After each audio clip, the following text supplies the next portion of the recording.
कुलपति professor KP. Singh ji, professor रघुवीर सिंह, कुलपति तीर्थंकर महावीर विश्वविद्यालय मुरादाबाद, प्रोफेसर यजराज पाठक जी, कुल सचिव सुदूर विश्वविद्यालय महेंद्रनगर नेपाल, श्रीमती शारदा भार्गव, फाउंडर कविश मोटर्स बरेली, सभी महिलाएं हैं, शिक्षक गण एवं कर्मचारी गण, प्रिय विद्यार्थी भाई बहने, देवी और सज्जनों,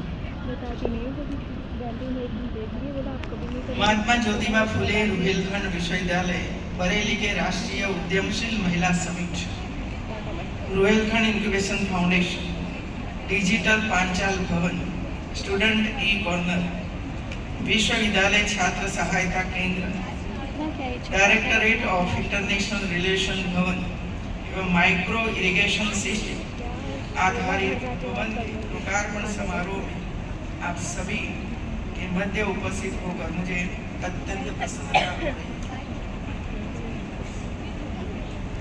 मित्रों, आज जितनी भी बातें हमारे कुलपति जी ने आपके समक्ष रखी है और हमारी दो महिलाओं ने अपनी अपनी बात कैसे आगे बढ़े, क्या क्या संघर्ष हुआ, आज कौन सी स्थिति में वे सब पहुंचे हैं और कितना कार्य किया, कितने लोगों को उसका लाभ मिला, इसकी सभी बातें हमारे बीच में रखी है। ये बात सही है कि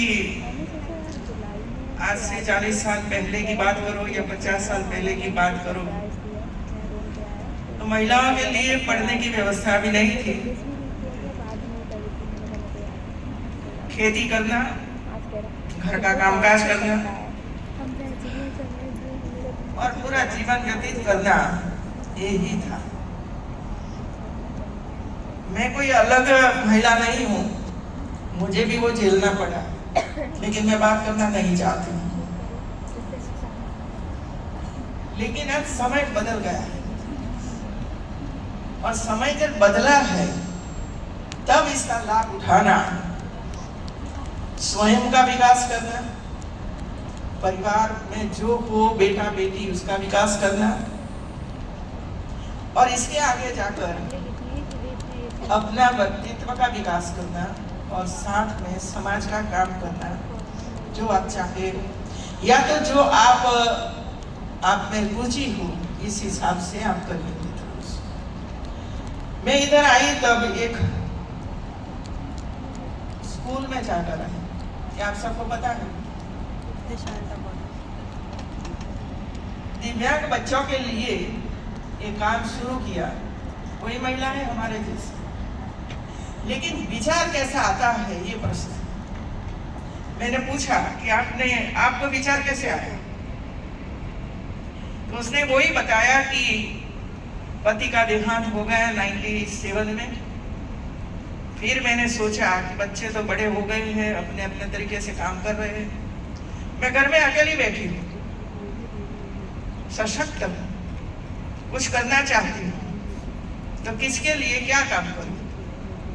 तो उसने सोचा कि मैं तो दिल्ली में रहती हूँ, मेरा मायका बरेली है, मैं बरेली में जाकर देखूँ तो सही वहाँ क्या जरूरत है। और वो बरेली में आई, अपने मायके में आई और देखा कि इधर ऐसी कोई व्यवस्था नहीं, कोई संस्था नहीं जो दिव्यांग बच्चों के लिए काम करे। तो उन्होंने उसी समय से, मतलब आज 25 साल हुआ, उसी समय से दिव्यांग बच्चों को अपना जीवन समर्पित कर दिया है। मित्रों, तो कहाँ से सोच आती है, किस तरह उसका उपयोग होता है, किस तरह काम का आयोजन होता है, कहाँ कहाँ से उसको मदद मिलती है, कितने बच्चों को उसका लाभ मिलता है। बच्चे आते ही नहीं थे, 2 बच्चों से काम शुरू किया, आज 300 से ज़्यादा बच्चे वहाँ पढ़ रहे हैं। और खुशी की बात ये है कि ये यूनिवर्सिटी ने ये पूरी संस्था को एडप्ट करने का निर्णय लिया है।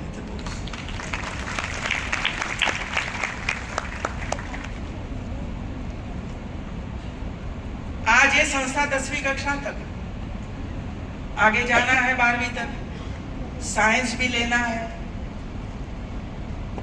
और कॉलेज में भी जाना है, यूनिवर्सिटी में भी जाना है, लेकिन वहां कोई व्यवस्था नहीं है। इसी वजह से बच्चे बीच बीच में छोड़ देते हैं। तो ऐसा तो नहीं होना चाहिए। इसी वजह से कुलपति जी ने एक अच्छा काम किया, यूनिवर्सिटी ने अच्छा काम किया, ये पूरी संस्था को एडप्ट करके केजी टू पीजी तक का काम ये स्कूल में होगा और यूनिवर्सिटी उसको पूरी मदद करेगी। साथ साथ में वर्कशॉप के लिए कुछ काम करना, बच्चों की रुचि के हिसाब से काम करना। इतना सुंदर पेंटिंग बच्चे कर रहे हैं, म्यूजिक में इतना इंटरेस्ट ले रहे हैं। और देखिए 2020 में जो नई पॉलिसी, नेशनल एजुकेशन पॉलिसी आई, इसका बड़ा लाभ आज हमारे स्टूडेंट्स को होगा। जो चाहे वो पढ़ सकते थे, अब पढ़ेंगे चाहे वो। उनको म्यूजिक में जाना है तो म्यूजिक में पीएचडी कर सकते हैं, पेंटिंग में जाना है तो कर सकते हैं। ये जरूरी नहीं कि बड़े बड़े भवन बनाओ और इसमें कोई सेंटर शुरू करो। एक व्यक्ति भी अपने घर में बैठकर संगीत का क्लासेस चला सकता है या पेंटिंग का क्लासेस चला सकता है और समाज के ऐसे जरूरतमंद बच्चों के लिए वो एक लीडर बन सकता है। तो ये नेशनल एजुकेशन पॉलिसी का एक बड़ा फायदा आज हम देख रहे हैं। 3 साल तक पढ़ो, बीच में से चले जाओ। लिटरेचर और पॉलिटिकल साइंस में किया, उसके बाद में पढ़ने के बाद में ये था कि मैं महिलाओं के लिए कुछ करके एक एग्जाम्पल सोसाइटी में रखूं।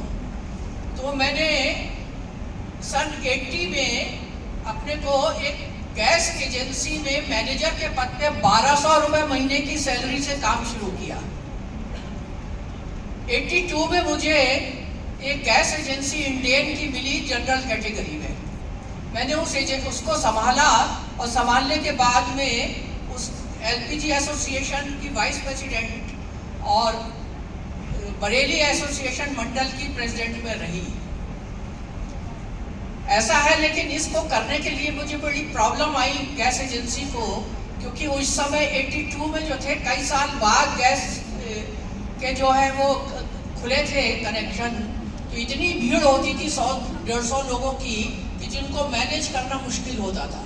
लेकिन आप ताज्जुब करेंगी, मैं घबराई नहीं और मैंने हिम्मत से उन सभी को व्यवस्थित किया और उसमें जो असामाजिक तत्व परेशान करने के लिए आए थे उनकी तमाम ऐसे कमेंट जो थ्रेटनिंग के थे मेरे लिए, उनसे मैं नहीं डरी। मुझे ऐसे पत्र मिले जिसमें लाल इंक से खून बहता हुआ दिखे कि आपके परिवार को खत्म कर देंगे, आप हमारा ये काम करिए। मैंने किसी पुरुष का कोई सहारा नहीं लिया, स्वयं इस सब को झेला और फेस किया और डरी नहीं, आगे बढ़ती रही।